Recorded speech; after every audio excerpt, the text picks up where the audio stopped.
Today I just want to chat with you a little bit about this aspect of feelings, and feelings in terms of being a narcissist and dealing with feelings, how to actually process them, what that actually looks like.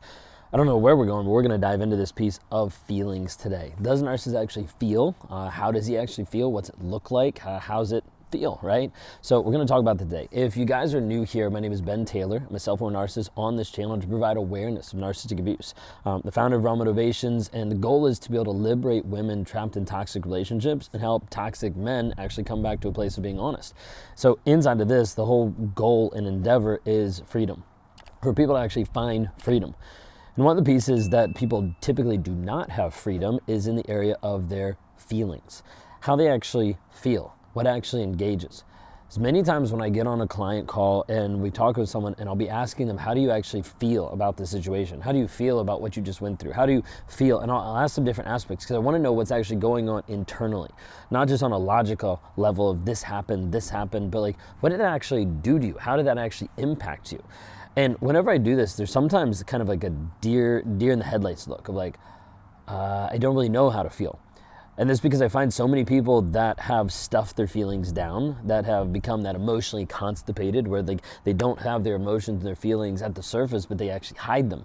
And many times they have to hide them because they're trying to protect themselves from the toxic, abusive asshole that they're with. So they're trying to figure out, how do I actually show up without those feelings and emotions, because the other person can't handle them. That's how my wife was for a long period of time, and that's how she thought I was as well, because of the simple fact that like she couldn't be able to express her emotions, her feelings, anything like that, because I wouldn't handle it very well.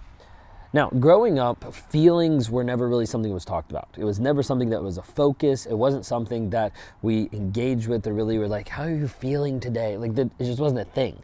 And we didn't know that it wasn't a thing. It just wasn't a thing, so it wasn't around.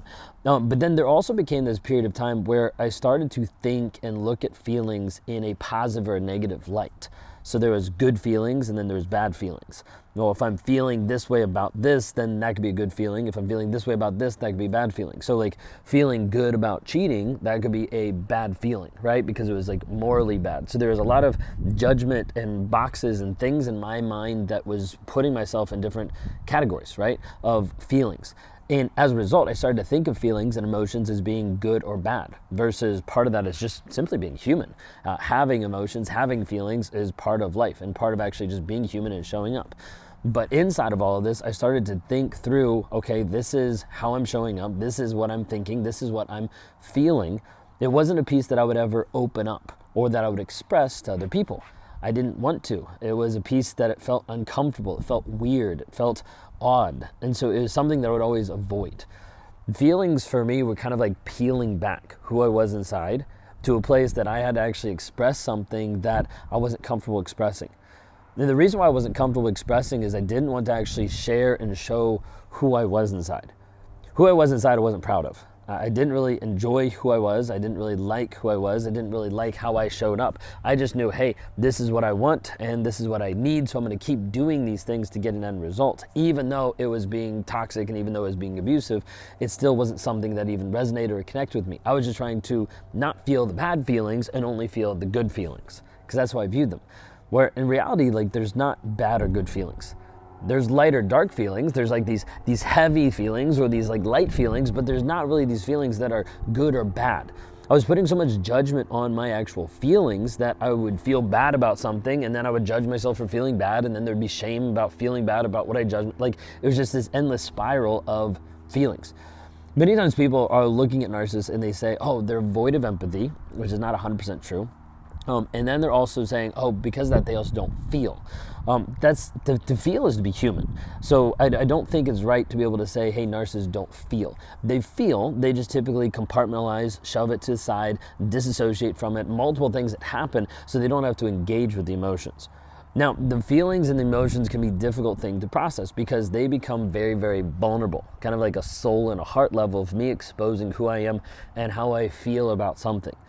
I didn't have a tool to be able to do this for the longest time until I fell upon stacking. And stacking ended up being a process where I could actually engage and type things out to myself with nobody else around, saying this is how I actually feel about something. It allowed me to release rage, release anger. When I get pissed off at someone, instead of saying something to them, instead of being aggressive, instead of belittling, instead of doing things in a toxic way, I could actually go into this process of stack and actually mentally rewire and reframe what I was thinking by just dumping all of my feelings and my emotions in there. But it was also geared towards an outcome of how do I actually change my mindset and my behavior.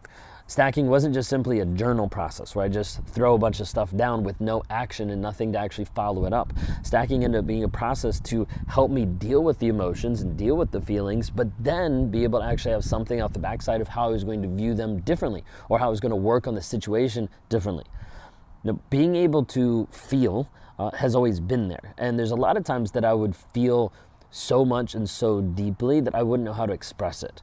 It'd be a piece where I would want to say something, or I'd want to expose myself, or I'd want to be honest about something, but I couldn't because I didn't know how to express it. I didn't know what I was actually feeling in the moment. It felt at times like feelings were just kind of trapped. Didn't know how to express them, didn't know how to engage with them, and ultimately was running away from them because of what it exposed inside of me. So feelings have been a very interesting journey. And it was an epiphany whenever I was in counseling and they said, hey, feelings aren't good or bad, they're just part of you. Like that was a huge breakthrough moment for me inside of my journey. The hard thing also with feelings is being able to engage and work through feelings is really important and really essential. The reason why a narcissist oftentimes can't hold space for your feelings is because he's not willing to deal with his own. So whenever I get triggered with my wife now, so she does something and it triggers me, right? It frustrates me. Something breaks, ticks, whatever, something happens in the moment. That's a sign for me to know, hey, there's something there that hasn't been healed yet. And typically it's an area of feelings or emotions. There's something I haven't processed underneath the surface. And I have to figure out what is the story, what am I actually believing, what am I thinking in that moment that's causing that spiral out. But when that's happening, I know now that when that happens, I know that that's triggering me to look closer into me. I'm not able to hold certain emotions and feelings for my wife and be able to hold that space for her to be able to share her emotions and her feelings if I don't actually deal with it myself. So if I have a trigger and I have anxiety around a certain thing, or I have a fear around a certain thing, and then that's what my wife brings up for her, I'm not gonna be able to hold space for that. I'm not going to be able to help support her. I'm not going to be able to actually hold a container and let her express her emotions because that freaks me out as well. So it all comes down to being able to work through my own emotions, my own feelings to provide this mental and emotional space. That's been some of the struggles. We've gone through many different struggles inside of our own growth and counseling and working together on a lot of things. It doesn't mean that it's eradicated triggers, right? I still have triggers. I still have different pieces that's hard for me to actually be able to hold. One of the pieces that was hard for me to be able to hold over the past year was during the time when we were going through trying to become pregnant. And during that time, we went through several different months where it just didn't happen.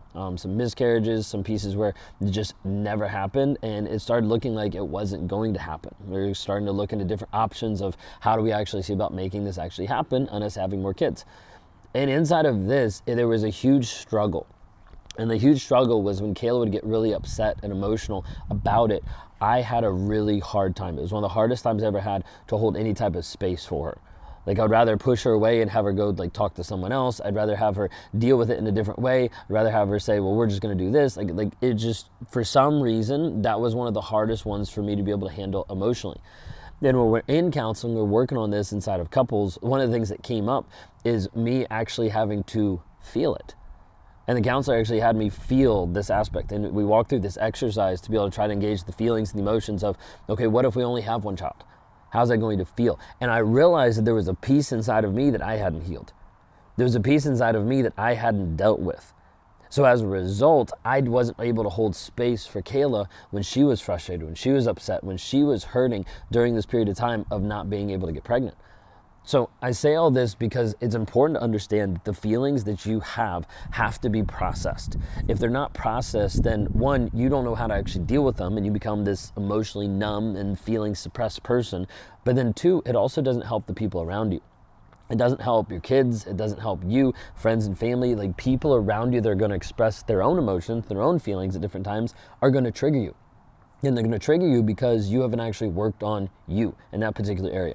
So the reason why I also bring that up is it's important to understand if you got out of the toxic relationship that you're in right here, right now, and you went to a healthy one, you'd still get triggered, and oftentimes people still mess it up because they're projecting on the next person based on their past relationship. They're worried that he's cheating on them because the last guy cheated on them, and he's not, but they start to have this distrust, all these different pieces. But they have all of these feelings that bubble up that they're not able to process.